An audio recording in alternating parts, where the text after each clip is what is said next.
জাহান্নামের শাস্তি শুধু উত্তপ্ত আগুন নয়, তীব্র ঠান্ডাও বটে।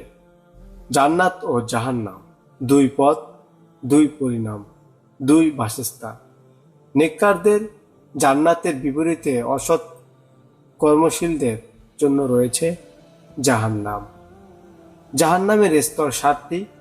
অন্যায় ও জুলুমের স্তর বিবেচনা করে অপরাধীদের পাঠিয়ে দেওয়া হবে উপযুক্ত স্থানে। টেনে নেওয়া হবে মাথার চুল ধরে। পুলসিরাতের উপর চলতে গিয়ে জাহান্নামীরা একে একে পড়তে থাকবে কারার তথা স্বীয় অবস্থান স্তরে। তন্মধ্যে যাদের অন্তরে বিন্দু পরিমাণ ঈমান আছে, নির্দিষ্ট পরিমাণে শাস্তি ভোগ করে তারা আসবে পুনরায় জান্নাতে। আর নাস্তিক, মুরতাদ কিংবা অবিশ্বাসীরা অনন্তকালের জন্য থেকে যাবে জাহান্নামে। আল্লাহ তাআলা আগুনের থাম দিয়ে তাদের বাসস্থানকে এমনভাবে চারদিক থেকে আবদ্ধ করে দেবেন যেন তিনি তাদের ভুলে গেছেন, কিন্তু অভ্যন্তরে যথারীতি চলতে থাকবে তাদের কৃতকর্মের ফলাফল। জাহান্নামীদের শাস্তির বর্ণনা দিতে গিয়ে কোরআনে কারিমে বারবার বলা হয়েছে নার তথা আগুন, যে আগুনের তীব্রতা গায়ের চামড়া খসিয়ে দেবে পুরোপুরি। পরক্ষণেই তা আবার পুনরায় পূর্বের রূপে ফিরে যাবে। আবারও আগুন তা খসিয়ে দেবে। তাদের আঘাত করা হবে আগুনের মুগুর দিয়ে। এ প্রসঙ্গে কোরআনে কারিমে ইরশাদ হয়েছে, কখনো না, তারা নিক্ষিপ্ত হবে হুতমায়। তুমি কি জানো হুতমা কি? তা তো হলো আল্লাহর প্রজ্বলিত আগুন, যা অন্তরসমূহকে গ্রাস করে। তা তাদেরকে বেষ্টন করে রাখবে অতি উচ্চ স্তনসমূহে। সূরা হুমায়জা 4-9 নম্বর আয়াত। কোরআনে বর্ণনায় উঠে এসেছে এমন আরও বহুবিধ শাস্তির কথা। আর এসব বর্ণনার মাধ্যমে আল্লাহ তাআলা চেয়েছেন প্রিয় বান্দাদের সতর্ক করতে। জাহান্নামের এত সব বর্ণনা থাকলেও কিন্তু কোথাও আসেনি শীতল শাস্তির বর্ণনা। তাই বলে কি শীতল কোনো শাস্তি আখিরাতে হবে না? তারা সেখানে অশ্রদ্ধান করবে না শামুস, উত্তপ্ততা এবং জামহারির শীতলতা? এ প্রশ্নের উত্তর জানতে আসুন শুনে নেই কোরআনের একটি আয়াত। ওই আয়াতে আল্লাহ তাআলা জান্নাতীদের নিয়ামতের বর্ণনা দিতে গিয়ে বলেন, তারা সেখানে আস্বাদন করবে না শামস, উত্তপ্ততা এবং জামহারির শীতলতা। সূরা দাহর আয়াত সংখ্যা 13।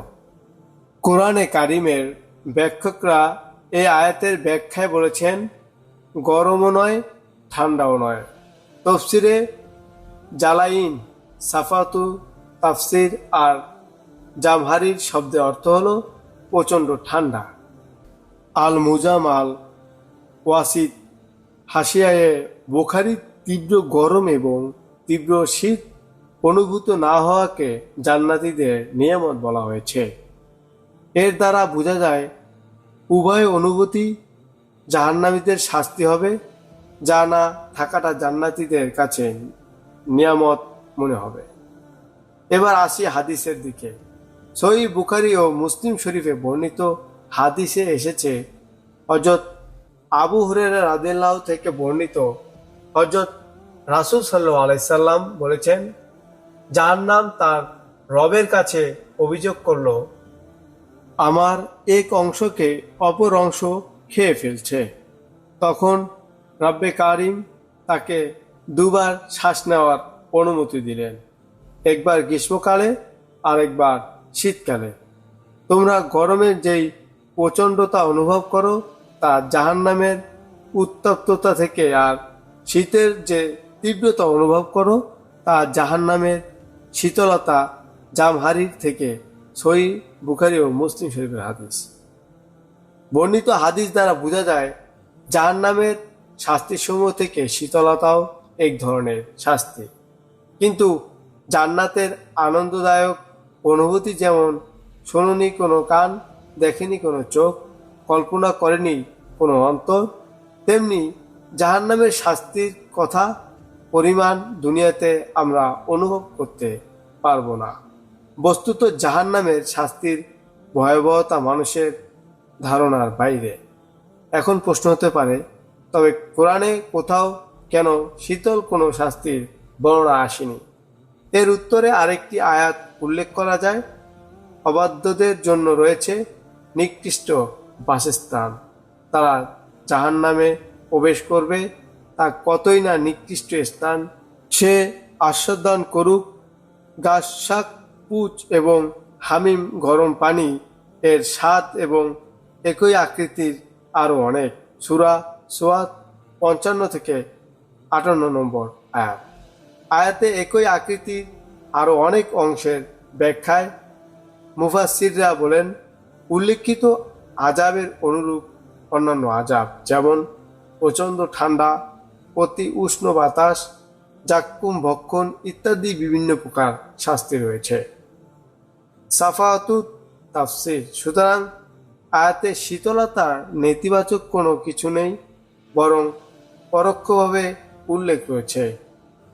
আবু ইবনুস সুন্নি রাদিয়াল্লাহু তাআলা আনহা আমালুল লাইল ওয়া ইয়াউম কিতাবে এক দুর্বল হাদিসে উল্লেখ করেছেন।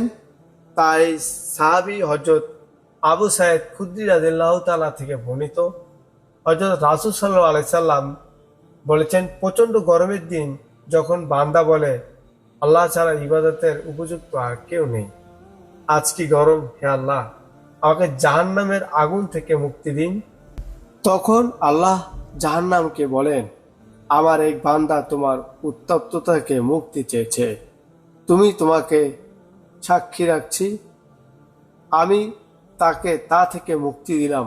প্রচণ্ড শীতের দিনে যখন বান্দা বলে, আল্লাহ ছাড়া ইবাদতের উপযুক্ত আর কেউ নেই, আজ কি শীত, হে আল্লাহ আমাকে জাহান্নামের জামহারির শীতলতা থেকে মুক্তি দিন, আল্লাহ জাহান্নামকে বলেন, আমার এক বান্দা তোমার শীতলতা থেকে মুক্তি চেয়েছে, আমি তোমাকে সাক্ষী রাখছি, আমি তাকে তা থেকে মুক্তি দিলাম।